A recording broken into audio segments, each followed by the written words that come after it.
फौजी अपनी बंदूक से एक आतंकवादी को गोली मार देता है, लेकिन इससे पहले कि वो फौजी सारे आतंकवादियों को गोली मारता, सभी आतंकवादी मिलकर उस फौजी पर गोलियां चलाने लगते हैं और उस फौजी की मौत हो जाती है।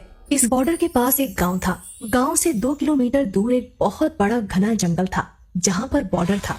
उस जंगल की रक्षा के लिए बॉर्डर पर 3 फौजियों को तैनात किया गया था। वो जंगल हजारों साल पुराना था। उस जंगल में बहुत ही खूंखार जानवर रहते थे।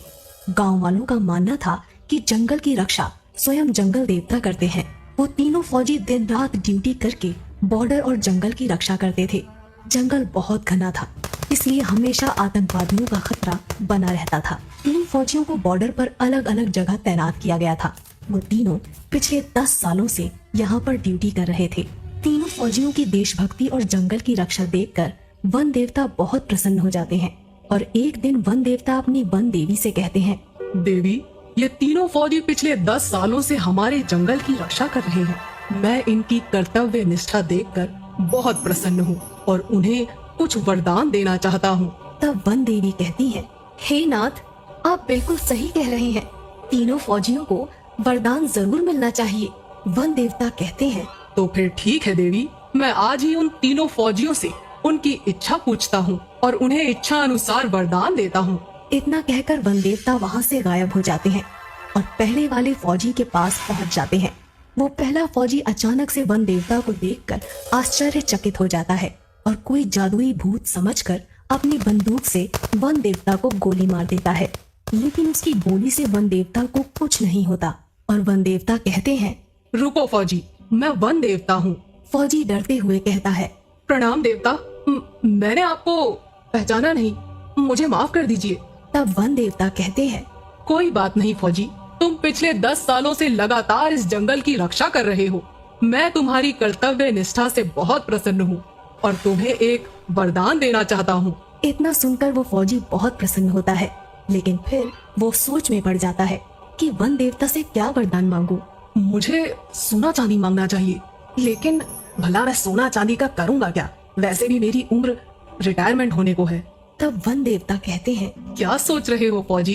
तुम जो भी वरदान मांगोगे मैं तुम्हारी इच्छा अवश्य पूरी करूँगा।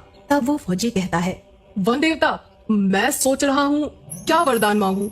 तब वन देवता कहते हैं, मुझे कोई जल्दी नहीं है, तुम चाहो तो अच्छी तरह से सोचकर वरदान मांग सकते हो। तब तक के लिए मैं चलता हूँ। इतना कहकर वन देवता अंतर ध्यान हो जाते हैं।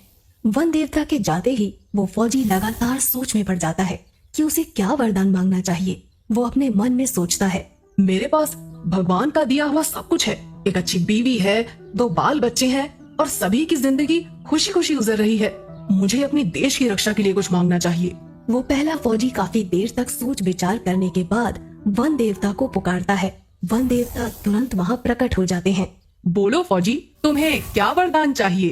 तब वो फौजी कहता है, वन देवता जी, मेरे पास सब कुछ है, लेकिन आप मुझे एक जादुई बंदूक प्रदान करें। उस बंदूक से मैं जो कुछ भी मांगू मेरी वो इच्छा पूरी हो जाए। इसके बाद वन देवता कहते हैं, जैसी तुम्हारी इच्छा, मैं तुम्हें एक जादुई बंदूक प्रदान करता हूँ। इस बंदूक की मदद से तुम कुछ भी कर सकते हो। इसके बाद वन देवता उस फौजी को एक जादुई बंदूक प्रदान करते हैं और वहाँ से गायब हो जाते हैं। वन देवता के जाते ही वो पहला फौजी कहता है, मुझे इस जादुई बंदूक का टेस्ट करना चाहिए। मुझे बहुत तेज भूख लगी है, मुझे शाही खाना चाहिए। और इतना कहते ही उस फौजी के सामने बहुत सारा शाही खाना प्रकट हो जाता है। वो फौजी खाना खाने लगता है। इसके बाद वन देवता दूसरे फौजी के पास पहुंचते हैं। दूसरा फौजी उस समय जंगल के पास मौजूद एक तालाब में नहा रहा था। वन देवता को देखते ही वो फौजी थोड़ा घबरा जाता है और कहता है, अरे तुम कौन हो? तब वन देवता कहते हैं, घबराओ मत फौजी, मैं वन देवता हूँ। तुम पिछले 10 सालों से मेरे जंगल की देखभाल कर रहे हो। मैं तुम्हारी कर्तव्य निष्ठा से बहुत प्रसन्न हुआ हूँ और तुम्हें एक वरदान देना चाहता हूँ। तब वो दूसरा फौजी पानी से बाहर आता है और वन देवता को प्रणाम करते हुए कहता है, प्रणाम वन देवता, मेरे पास एक अच्छी नौकरी है, घर परिवार है, धन संपत्ति भी है, लेकिन मैं बहुत बूढ़ा हो गया हूँ, इसलिए मेरे शरीर में अब वो ताकत नहीं रही। तब वन देवता कहते हैं, तुम हमसे क्या चाहते हो फौजी? साफ साफ बताओ। तब वो दूसरा फौजी कहता है, वन देवता, आप मुझे एक जादुई छड़ी प्रदान करें। जिससे मेरी हर इच्छा पूरी हो। वन देवता अपने जादू से एक जादुई छड़ी उस फौजी को दे देते हैं और वहाँ से गायब हो जाते हैं।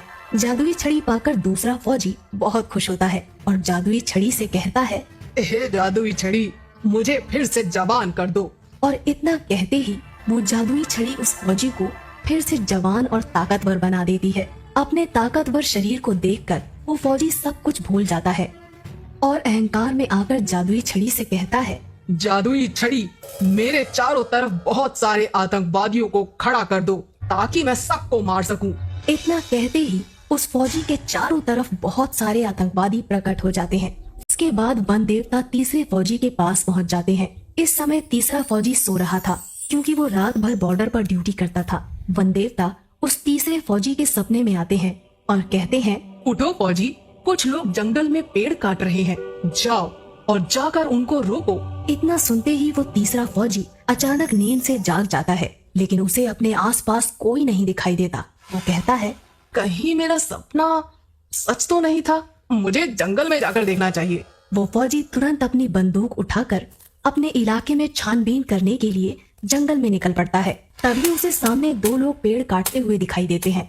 फौजी चिल्लाकर कहता है, कौन हो तुम लोग और इस जंगल में आने की हिम्मत कैसे हुई? फौजी दौड़कर उन दोनों को पकड़ लेता है और कहता है, अगर आज के बाद तुम लोग इस जंगल में दिखाई दिए तो मैं तुम्हें पुलिस के हवाले कर दूंगा। इसके बाद वो दोनों आदमी वहाँ से भाग जाते हैं। तभी अचानक वन देवता वहाँ प्रकट हो जाते हैं।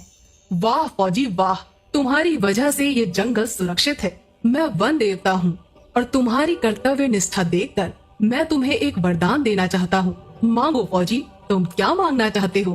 तीसरा फौजी थोड़ा सोच विचार करके वन देवता से कहता है, वन देवता, मैं जब भी अपनी वर्दी पहनकर बॉर्डर पे जाऊं तो मुझे कोई देख ना पाए, मैं अपनी वर्दी पहनकर गायब हो जाऊं। तब वन देवता कहते हैं, एक बार और सोच लो वत्स, तुम चाहो तो कुछ और भी मांग सकते हो। वो तीसरा फौजी थोड़ा अड़ियल था। वो वन देवता से यही वरदान देने को कहता है। वन देवता उसे वरदान देकर वहाँ से चले जाते हैं। अब वो फौजी जैसे ही अपनी वर्दी पहनता था वो किसी को दिखाई नहीं देता था। तभी जंगल में वहाँ आतंकवादी आ जाते हैं जो दूसरे फौजी ने जादुई छड़ी की मदद से प्रकट किए थे और फौजी उन्हें देख लेता है, पर वो फौजी किसी को दिखाई नहीं देता क्योंकि उसने अपनी वर्दी पहन रखी थी। फौजी अपनी बंदूक उठाता है और एक एक करके सारे आतंकवादियों को मार देता है।